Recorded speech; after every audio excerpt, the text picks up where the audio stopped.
Hello बच्चों, let's read the question. The question says from the top of tower a ball is dropped to fall freely under gravity at same time another is throwing up with the velocity 50 meter per second.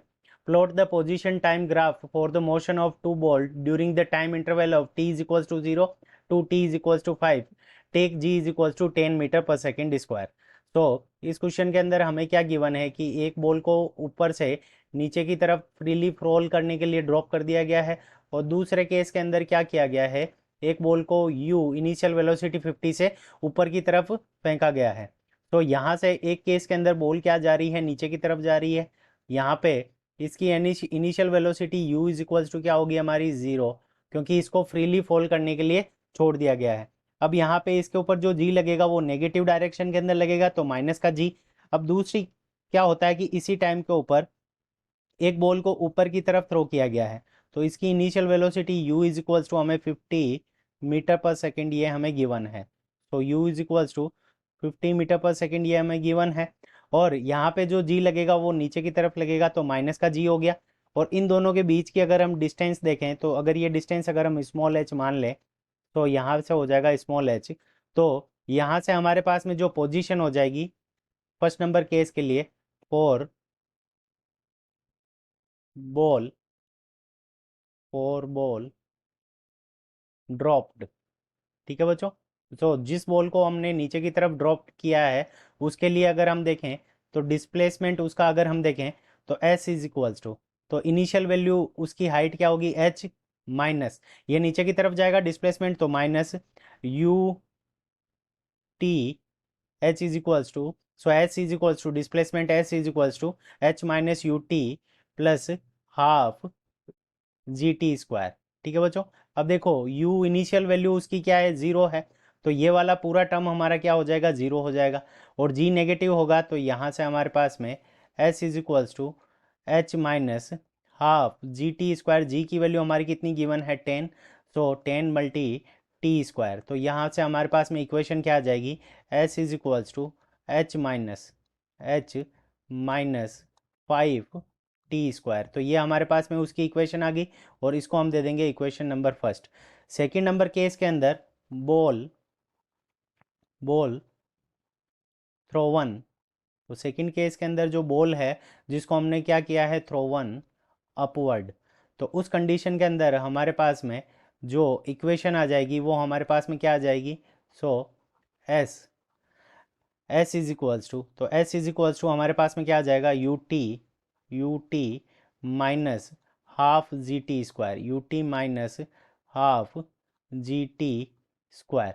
सो यहाँ से हमारे पास में जो s is equals to आ जाएगा, सो यहाँ पे 50 माइनस 50t, क्योंकि इनिशियल वेलोसिटी 50 है, माइनस हाफ जी की वैल्यू 10 हो जाएगी, तो यहाँ से half multi 10 multi t square. So यहाँ से हमारे पास में जो s की वैल्यू आ जाएगी इस केस के लिए, s is equals to 50t minus 5t square. ठीक है बच्चों. और ये हो गई हमारी इक्वेशन नंबर सेकंड. तो फर्स्ट केस के लिए भी टाइम 0 से लेकर 5 सेकंड के लिए निकालना है, और सेकंड केस के लिए भी हमें टाइम 0 से लेकर 5 सेकंड के लिए निकालना है. तो फर्स्ट केस के लिए अगर हम देखें, तो s इज इक्वल्स टू, तो फर्स्ट केस के लिए s is equals to h minus 5t square. So यहाँ से हम देखेंगे जब when t is equals to 0, तो when t is equals to 0 होगा, तो s is equals to h minus 0. तो यहाँ से हमारे पास में जो s की वैल्यू आ जाएगी, displacement s is equals to h के इक्वल. सेकेंड केस के अंदर जब time t is equals to 5 second हो, ठीक है बच्चों, time t is equals to 5 second. So यहाँ से हमारे पास में s इज इक्वल्स टू क्या आ जाएगा, h माइनस 5 मल्टी 5 स्क्वायर कितना होगा, 25. 5 को 25 से मल्टीप्लाई करेंगे, तो यहाँ से हमारे पास में वैल्यू आ जाएगी h माइनस 125. तो और यहाँ पे जो 5t स्क्वायर है, s और t के बीच में जो आ रहा है वो क्या है, स्क्वायर का है रिलेशन. तो हमारा जो ग्राफ बनेगा वो क्या बनेगा, पैराबोला बनेगा. ठीक है बच्चों.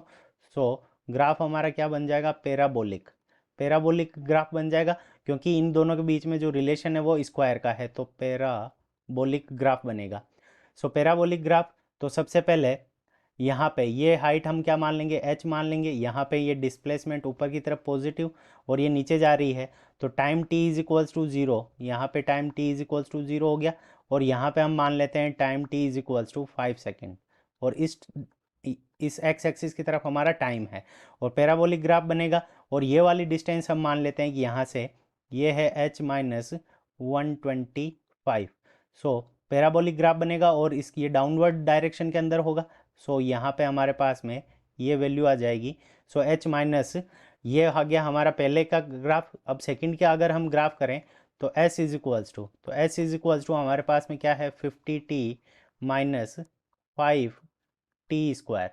अब t is equals to 0 put करेंगे तो यहाँ पे हमारे पास में s की वैल्यू कितनी आ जाएगी, तो s इज इक्वल्स टू 0। तो यहाँ पे s का ये ग्राफ हो गया और यहाँ पे टाइम पीरियड t इस डायरेक्शन के अंदर हो गया। अब s की value time period t is equals to 5 second पे कैलकुलेट करेंगे तो s is equals to 50 multiplied by 5, 50 multiplied by 5 minus 5 multiplied by t², यानी 5 मल्टीप्लाइड बाई 5² तो 125। 250 में से 125 माइनस करेंगे तो यहाँ पे वैल्यू हमारी कितनी आ जाएगी 125। तो जीरो से लेकर हमारा ऑब्जेक्ट कहाँ तक जाएगा, तो ये वाली डिस्टेंस हम मान लेते हैं 125 मीटर्स के अंदर है। सो यहाँ पे हमारी जो वैल्यू होगी t इज इक्वल्स टू 0 पे, यहाँ पे 0 होगी। और यहाँ पे अगर हम मान ले t is equals to 5 second, so हमारा जो ग्राफ होगा वो कुछ इस तरह से पैराबोलिक होगा, क्योंकि t² का रिलेशन है तो ये यहाँ से हमारा जो ग्राफ होगा वो पैराबोलिक हो जाएगा। So this is our correct answer. I hope you understood it well. Best of luck. Thank you.